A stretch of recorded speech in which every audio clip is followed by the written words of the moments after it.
Over the past several lessons, we looked at brief sections of well-known songs that feature a chord progression built around a bass line that either descends or drops chromatically or walks down the major scale, while chord tones above it either remain stationary as common tones or descend or ascend, which creates an interesting effect called contrary motion. As you recall, the progressions we looked at incorporated the use of what are called first and second inversion chords, for which the lowest note is either the third or the fifth of the chord, respectively, as opposed to being its root note. First inversion is also known as third in the bass. Second inversion is also known as fifth in the bass. I'd now like to look at more interesting, musically appealing ways that great songwriters have used first inversion chords, that is with the third in the bass, to craft nice progressions behind their melodies that feature smooth, stepwise motion, meaning like half steps and whole steps, as opposed to the more angular intervallic skips of a third or a perfect fourth or fifth. A great example of what I'm talking about here can be found in the verse progression to the 90s alternative rock hit Plush by Stone Temple Pilots, wherein guitarist Dean DeLeo plays the open chords G, D over F sharp, fret it with the thumb if you want, F, and C, followed by a third position E flat major 7. Now, meanwhile, brother Rob DeLeo, the bass player, who actually wrote the song's music, underscores the bass motion of that chord progression by additionally playing the third of the chord under the C chord. And he gets a bass line that goes like this.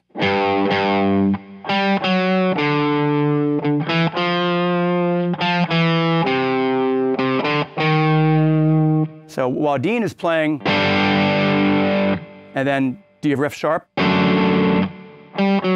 Rob's also doing the F sharp, but then goes to the root, interestingly. And then you could play the F chord with the thumb. I like to do that sometimes, or you could just bar it. Now, Dean just plays a C chord smartly, just plays a C chord, because when you incorporate the open low E string into a C chord, it sounds fine on acoustic or with a clean tone, but when you're playing with a gainy type of sound like this, it can be a little muddy. So he just plays a C chord, kind of cuts a little better with distortion, while Rob is going, so the bass is playing the third. So together with the bass and the guitar, it kind of sounds like this.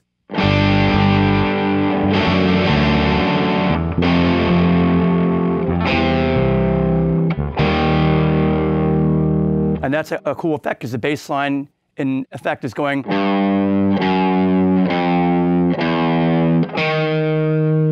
Goes to D at the second time.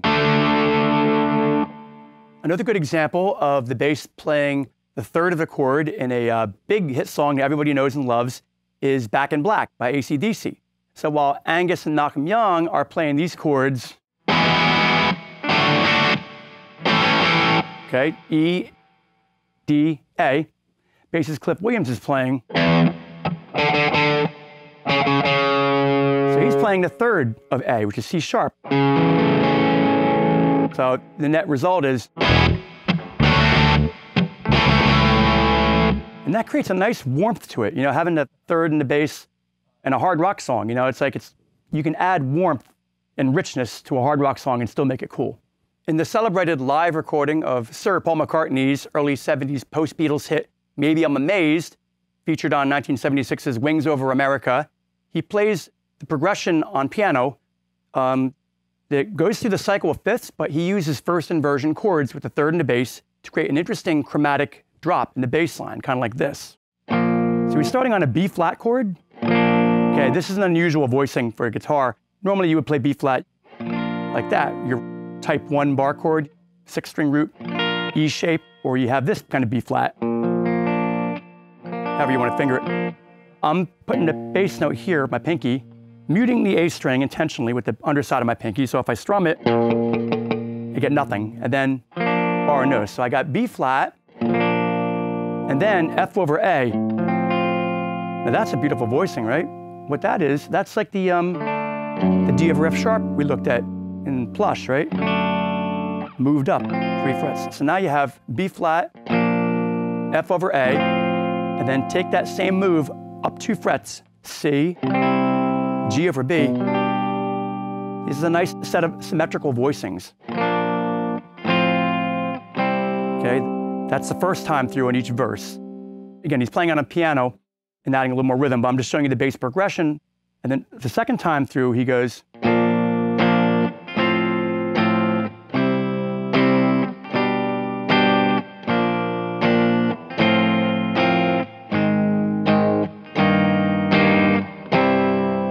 Nice. So we have B flat, F over A, C, G over B, B flat, F over A, and then A flat, E flat over G, resolving surprisingly but beautifully to C.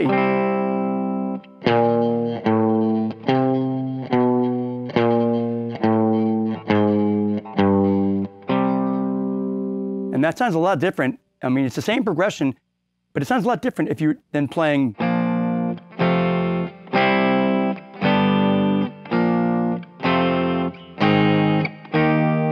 Right? All that angular jumping around, up a fourth, down a fifth.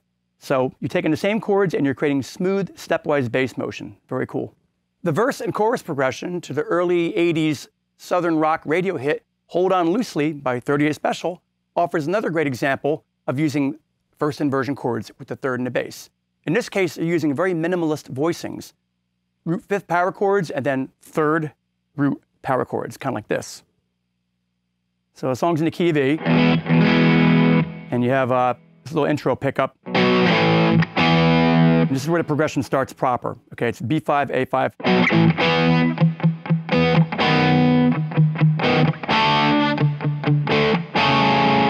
So those chords are E5, B over D sharp. Now just those two notes imply a B over D sharp chord, which a full voicing would be like. But you don't need the fifth in order to get that sound. And then D5, A over C sharp. So that sounds a lot different than going.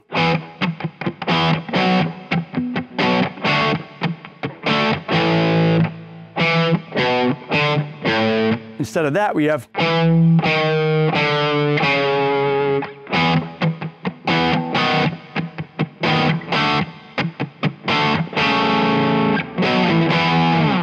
And that's a very appealing sound. You know, a lot of modern metal bands, Dream Theater, Nevermore, Lamb of God, guys that use like lots of high gain metal tones, they use those voicings all the time because they cut, even with the thickest amount of gain and distortion, they still cut through beautifully, you know. We just.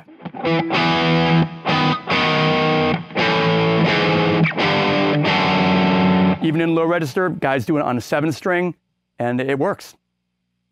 Another example of a similarly descending chromatic drop from the classic rock era can be found in organist John Lord's solo in Deep Purple's Tour de Force Highway Star, that rock and up-tempo tune.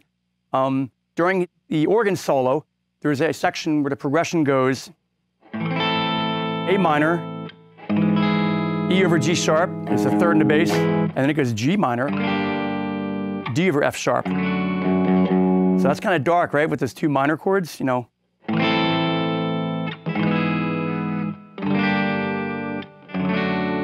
Now, no one's actually playing a chord there.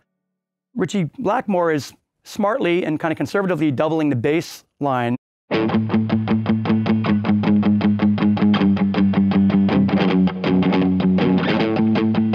And Lord, meanwhile, on organ, he's doing this crazy arpeggio figure. I don't know if I could play it on guitar.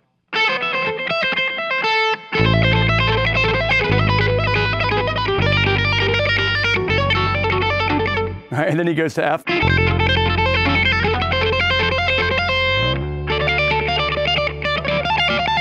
Okay, so he starts at A minor, E over G sharp, G minor, D over F sharp, big stretch here. So arpeggios, I think it's a cooler way to imply harmony rather than just play a chord like blah, blah, blah, chord, chord, chord. Arpeggiate like that with just a bass line creates a pretty exciting sound. Now you could also play these voicings, by the way. Okay, Okay, that's a straight A minor bar chord, right? Your E minor shape moved up to the 5th fret. And then this, it's like an orchestral voicing. What that is, E over G sharp, take your cowboy chord C, refinger it with these 3 fingers so as to leave your index finger available. Now, you move that up, half step, clamp a bar down, it's C sharp, and then you have the 3rd in the bass, just like you would have the open E string here in the bass on a C chord. C sharp or D flat, D over F sharp, D sharp over F double sharp. Actually, E flat over G is a better name for that. And then, okay, E over G sharp. That's that C shape moved up. So we get A minor, E over G sharp, G minor, D over F sharp, which is the same basic chord as this. Now, an easier way to play those, a more open sounding, sparse way would be to go.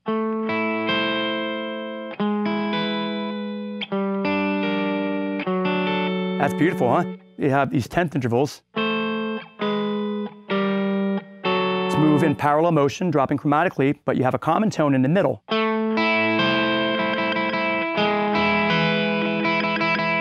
Then that finally drops for G minor. So it's root 5th, minor 3rd, or minor 10th, and then here's the 3rd, root 5th. Root 5th, minor 10th, 3rd, root 5th, root 5th, minor 10th, 3rd, root 5th. Again, sweet sounding.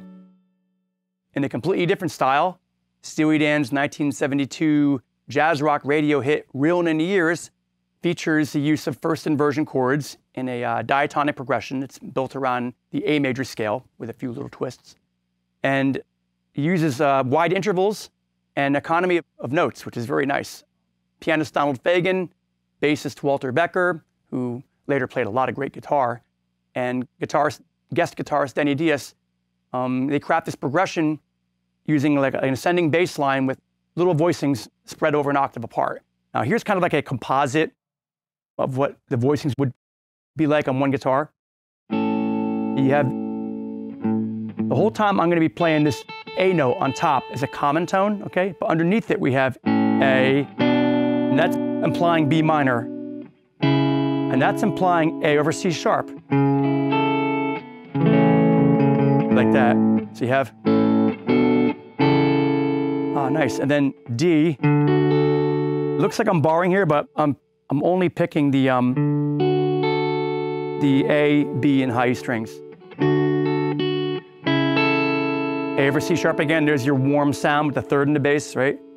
B minor 7, right? Without the 5th.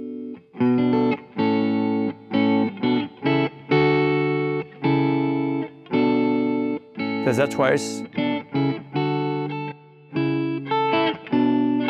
And it goes A over C sharp, D, and E minor, add 4. So here's your E bass note, G is your minor 3rd or minor 10th, and then you have the 4th or 11th on top. And then, oh, that's nice. That could be analyzed as D sharp diminished. Or you could think of it as B7 over D sharp without the root. If you had a B. So it's like E minor, B7 without the root over D sharp or D sharp diminished, D minor, and then there's that nice warm first inversion chord again with A with C sharp in the bass.